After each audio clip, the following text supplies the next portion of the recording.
돈이 되는 공시 베스트 3 꼽아보겠습니다. YG경제연구소 차용주 소장입니다. 안녕하세요. 안녕하십니까? 네, 오늘 돈 되는 공시 베스트 3 확인하시죠.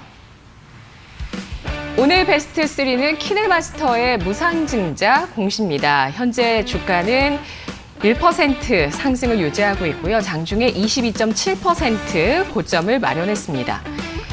키네마스터는 지난해 주가가 많이 올랐던 종목으로 손꼽힙니다. 400% 넘는 수익률 지난해 보여줬고요. 오늘 또 주가 이런 무상증자 공시 때문에 움직였는데 어떻게 봐야 될까요? 일단은 키네마스터 간단하게 이제 회사를 설명드리고 무상증자에 대해서 좀 말씀을 드리려고 합니다. 키네마스터는 동영상 편집 웹을 이제 만드는 회사죠. 이런 것들을 다운로드해서 매출이 일어나는 그러한 구조를 가지고 있습니다. 653만 주 현재 무상증자를 하는데요. 키네마스터 같은 경우는 최근에 2분기 연속 영업이익이 적자를 시현하다가 다시 흑자로 전환이 됐습니다. 이에 따라서 상당히 앞으로 개선의 효과가 있을 것이다 이렇게 말씀드릴 수 있겠는데요. 우리가 보통 이제 무상증자 같은 경우 증시에 있어서 재료를 어떻게 받아들이느냐가 상당히 중요하다 이런 점을 좀 말씀드리고 싶습니다. 보통 무상증자하게 된다라면 지금 14,000원인 주가 수준이기 때문에 주가가 떨어지게 되죠. 그래서 투자자분들께서 보유하시고 계신 자산에는 아무런 변동이 없는 것이 사실입니다. 하지만 일단 가격이 낮아진다라는 것이 나름대로 투자자분들이 생각하고 계신 가격보다 낮아진다라는 것이 일단은 투자 심리를 자극할 수 있다라는 부분들이고요.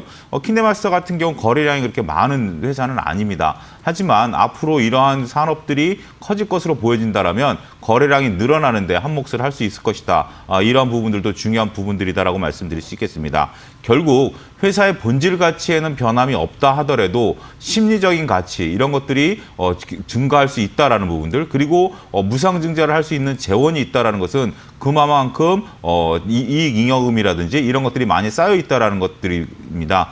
따라서 그러한 부분들을 보게 된다면 앞으로 긍정적인 주가 흐름들이 예측될 수 있지 않겠는가 그렇게 말씀드릴 수 있겠습니다. 네, 무상증자, 돈을 받지 않고 주식을 나눠 받는 거고요. 그렇죠. 기존 주주분들이 주식 수가 더 늘어나시는 겁니다. 주가는 이러한 주식 수가 늘어남에 따라서 또 하락하는 무상증자 권리락 효과도 또 이 무상증자가 시행됐을 때 나타나게 되는데요. 지금 보유하신 분들은 이제 좀 보유 주식 수가 늘어나셨고 그렇다면 또 신규 관점에서 접근하실 분들 접근도 가능한지 여부 등급으로 판단해 보겠습니다. 일단은 21일 기준이기 때문에 아직까지는 참여하실 수는 있는 그런 상황이죠. 무상증자를 참여할 수 있는 부분들인데 네. 무상증자를 현재 상황에서 본다라면 저는 참여하셔도 그렇게 나쁘지는 않을 것으로 보여집니다. 다시 한번 말씀드리면 자본에는 그리고 여러분들의 갖고 계신 계좌, 잔고에는 변함이 없다 하더라도 앞으로 회사의 성장성이라든지 심리적 지표들을 감안하게 된다면 추가적인 성장세가 있지 않겠는가. 물론 그 전에 주가 오늘도 장중에 움직임이 컸었던 것처럼 움직임이 있을 가능성이 있습니다만 저점에서 매수하는 것들을 노리는 것도 좋지 않을까 말씀드릴 수 있겠습니다. 네. 자, 2등급을 받았습니다. 키네마스터. 실적은 적자를 이어가는 종목이었는데요. 9월, 그러니까 지난해 3분기 실적 흑자 전환이 나타나고 있는 기업입니다. 동영상 편집 앱 키네마스터를 만들고 있는 기업, 무상증자 참여도 괜찮겠다라는 판단 나왔습니다. 이어서 돈 되는 공시 베스트 2 확인하겠습니다. 오늘 베스트 2 공시는 한미반도체입니다. 오늘 공시, 수주 공시가 나왔고요. 현재 주가는 0.13% 하락세를 띠고 있습니다. 장중에 상승세까지 나타났다가 하락 전환이 됐습니다. 어떻게 봐야 될까요? 단기간에 급등했었기 때문에 주가가 다소 조정을 좀 받고는 있습니다만 한미 반도체 같은 경우 오늘 17억의 반도체 장비를 SK 하이닉스에 납품한다라는 그러한 공시가 있었습니다. 3월 말까지 그러니까 3개월 동안 그 납품을 하는 단기 납품인데요. 우리가 보통 장기 납품 같은 경우는 그동안에 다양한 변수들이 작용할 수 있습니다만 3월 말까지 장비를 납품하는 거기 때문에 이런 부분들은 크게 변수는 없을 것으로 보여집니다. 금액 자체도 크지는 않고요. 하지만 한미반도체 이러한 공시는 나름대로 의미가 있다 이렇게 좀 봐야 될 것으로 말씀드릴 수 있겠습니다. 왜냐하면 올 한 해 내내 삼성전자라든지 SK 하이닉스 이런 쪽들에 대한 투자가 계속해서 이어질 것으로 보여지고요. 4차 산업 관련해서 반도체가 올라가게 된다면 반도체 장비 정유주들도 수주 효과에 따른 가격 메리트가 발생할 수 있을 것이다. 많은 투자자분들이 그렇게 생각을 하고 계신데 이런 것들이 지금 현실적으로 나타나고 있다라는 것들이죠. 한미반도체에 이런 어떤 수주를 준다라는 점, 한미반도체 같은 경우 SK하이닉스에 이제 납품을 많이 하고 있는데 금액 자체가 당장 크지 않다 하더라도 이런 공시들이 연이어 나올 가능성도 있고요.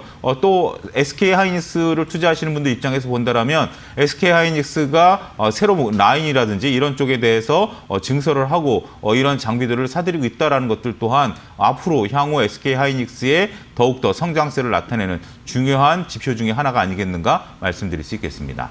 네, 한미반도체 주가는 SK하이닉스나 삼성전자와 비슷한 궤적으로 2016년부터 2년 동안 상승을 한 이후에 하락 추세를 이어가고 있습니다. 실적도 조금 주춤했었는데요. 반도체 장비 수주 증가 기대 있다라고 하셨는데 등급 몇 등급일까요? 등급은 2등급을 드리도록 하겠고요. 주의 깊게 관찰을 하셔야 될 것으로 보여집니다. 단기간에 6,000원대의 주가가 8,000원까지 급등을 했었기 때문에 이러한 것들이 일단은 약간의 어떤 기간 조정을 좀 겪은 다음에 재차 상승할 가능성이 있기 때문에 그러한 투자 포인트를 노리시는 것도 좋지 않을까 말씀드릴 수 있겠습니다. 네, 알겠습니다. 관찰의 의견 2등급을 받았고요. 다음은 가격 전략을 세울 수 있는 더 높은 등급 나올 수 있을까요? 오늘 베스트 1의 공시입니다. 오늘 베스트 1 받은 공시는요. S51의 공시입니다. 역시 수주 공시가 나왔습니다. 현재 주가는 1.28% 하락세를 나타내고 있습니다. S51 같은 경우 최근에 유가 급등에 따라서 주가가 좀 급등을 했었다가 네. 다시 조정을 좀 받고는 있습니다만 일단은 S51 같은 경우 1조 1,600억의 납사 공급 계약을 체결했습니다. 대한유화와 맺은 공시인데요. 네. 이러한 부분들 보게 된다면 올해 공급 물량입니다. 그러니까 1조 6천억을 이제 대한유화에 납품한다라는 부분들이죠. 어쨌든 올 한 해 통상적으로 일어나는 계약건이다라고 말씀드릴 수 있겠습니다. 여기서 이제 정유주들, 유화주들 이런 것들을 어떻게 바라봐야 되는가라는 부분들을 투자자분들께서 조금 기로에 서 있다 이렇게 말씀드릴 수 있겠습니다. 네. 잘 아시다시피 중동 문제가 현재 불거지다 보니까 전반적으로 정유주라든지 유화주들이 상승 모멘텀을 타지 않겠는가. 왜냐하면 가격이 증가하게 된다라면 재고 물량 대비해서 영업이익을 창출할 수 있다라는 부분들이죠. 하지만 현재 지금 전전일 유가가 급등한 상황에서 본다라면 오늘 새벽에 끝난 유가 같은 경우는 강보합권에서 마감하는 그런 모습들입니다. 60달러대 중반에서 막히는 그런 모습들을 보여주고 있는데요. 군사적인 행동이 일어나지 않는 한 유가는 70달러까지도 상승하기는 쉽지 않을 것으로 보여집니다. 가장 큰 원인 중에 하나가 전 세계에서 원유를 가장 많이 소비하고 있는 중국의 경제 성장률은 물론 올해 좀 높이 잡긴 했습니다만 아직까지 뚜렷하게 회복세를 보이지 못하고 있다는 게 첫 번째 요인이고요. 두 번째 요인을 본다면 이미 중동에 있어서의 영향력들이 많이 감소했죠.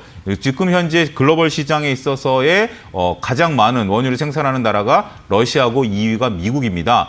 따라서 중동에 있어서의 영향력, 지금 이란 같은 경우 2%밖에 차지하지 못하는 부분들이죠. 물론 호르무즈 해협이 봉쇄가 된다면 유가가 단기 상승할 수는 있겠습니다만 네. 이런 것들이 영업이익에 미칠 정도로 그렇게 중요한 변수는 아니지 않겠는가. 냉정히 좀 바라봐야 되겠다라는 점에서 S51을 좀 꼽아봤습니다.